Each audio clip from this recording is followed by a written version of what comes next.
আসসালামু আলাইকুম প্রিয় ফুটবল ফ্যান্স।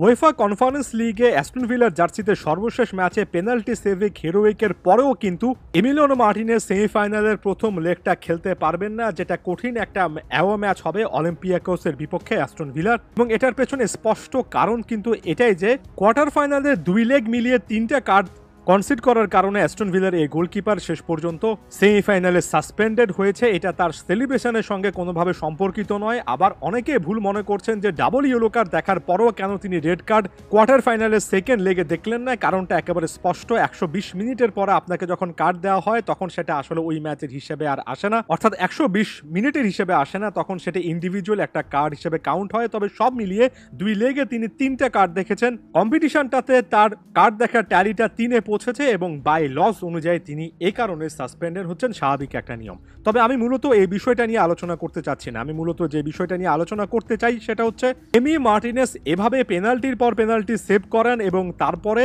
বা তার আগে বলা উচিত মাইন্ড গেম খেলেন, দর্শকদেরও জবাব দেন, নানা রকমের অঙ্গভঙ্গি করেন এবং এখানে অনেকের নানা রকমের সমস্যা হয়।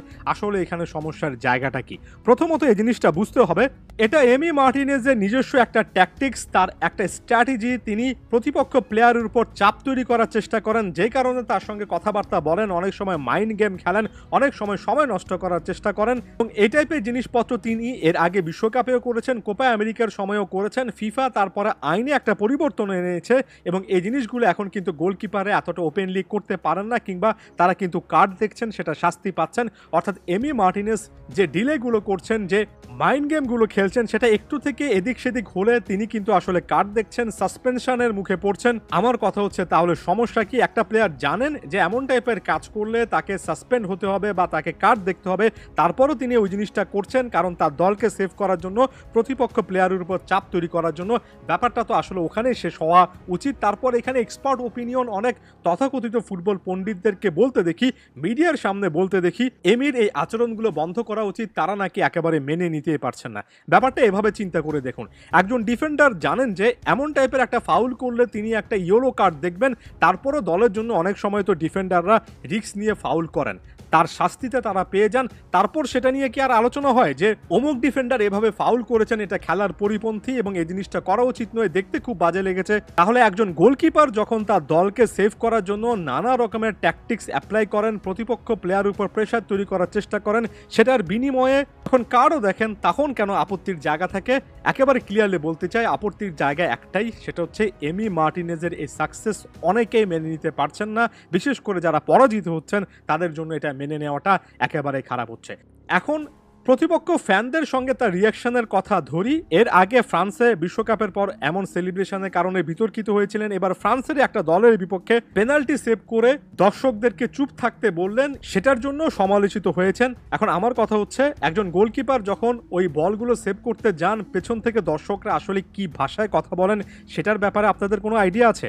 এমি মার্টিনেজের সঙ্গে বিশেষ করে ফ্রান্সের দর্শকরা যে আচরণগুলো করেছেন, তার প্রেক্ষিতে তিনি যদি সেটার একটা জবাব দেন, সেটা ফুটবলের কোন আইন অনুযায়ী আসলে খারাপ কোনো কিছু, এই জিনিসটা আমি ভেবে পাচ্ছি না। এমি মার্টিনেজ কি ফ্রান্সের কোনো একটা ক্লাবে বা কোনো একটা দলে খেলেছেন যে ওই দলটার বিপক্ষে, অর্থাৎ সাবেক দলের বিপক্ষে এসে তিনি পেনাল্টি সেভ করার পরে তারপর সেলিব্রেট করছেন, যেটা দেখতে দৃষ্টিকটু লাগে? কারণ একটা সময় তিনি এই ক্লাবটা থেকে উঠে এসেছেন, এই ক্লাবটার প্রতি বা ফ্যানদের প্রতি তার একটা দায়বদ্ধতার জায়গা আছে।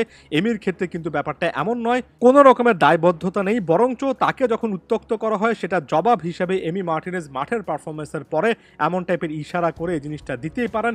এটা হয়তো বা আচরণগত দিক থেকে আপনার ভালো নাও লাগতে পারে, বেস্ট ফর্ম অফ বিহেভিয়ার মনে নাও হতে পারে, তবে এটাকে একটা অফেন্স হিসেবে চিন্তা করা, এটা বন্ধ করা উচিত, কিংবা এটার জন্য আইন কানুনের ব্যবস্থা করা, এই টাইপের কথাবার্তা যারা বলেন তারা হয়তো বা একটাবার চিন্তাও করে দেখেন না যে একজন স্ট্রাইকার যখন গোল করেন, একজন মিডফিল্ডার যখন গোল করেন, তখন কত রকমের সেলিব্রেশন করেন, কতভাবে সবাইকে চুপ করতে বলেন, কত কিছুই না করেন। একজন গোল স্কোরার এই জিনিসটা করলে কোনো সমস্যা হয় না, কিন্তু একজন গোলকিপার করলে সমস্যা হয়। সমস্যার নামটাই আসলে এমি মার্টিনেজ এবং জায়গাটা ভিন্ন। আমার কাছে মনে হয় ক্যারিয়ারের বাকি অংশ জুড়ে যখনই এমি মার্টিনেজ ফ্রান্সে যাবেন, ফ্রান্সের কোনো একটা দলের বিপক্ষে বা ফ্রান্স জাতীয় দলের বিপক্ষে খেলবেন, তখনই কেবল এই সমস্যাটা এতটা মাথা ছাড়া দিয়ে উঠবে। কারণ আসলেই কোনো সমস্যা না, সমস্যাটা হচ্ছে পরাজয় মেনে নিতে না পারা। এটা আসলে একটা বড় রকমের রোগ, একটা মহারোগ।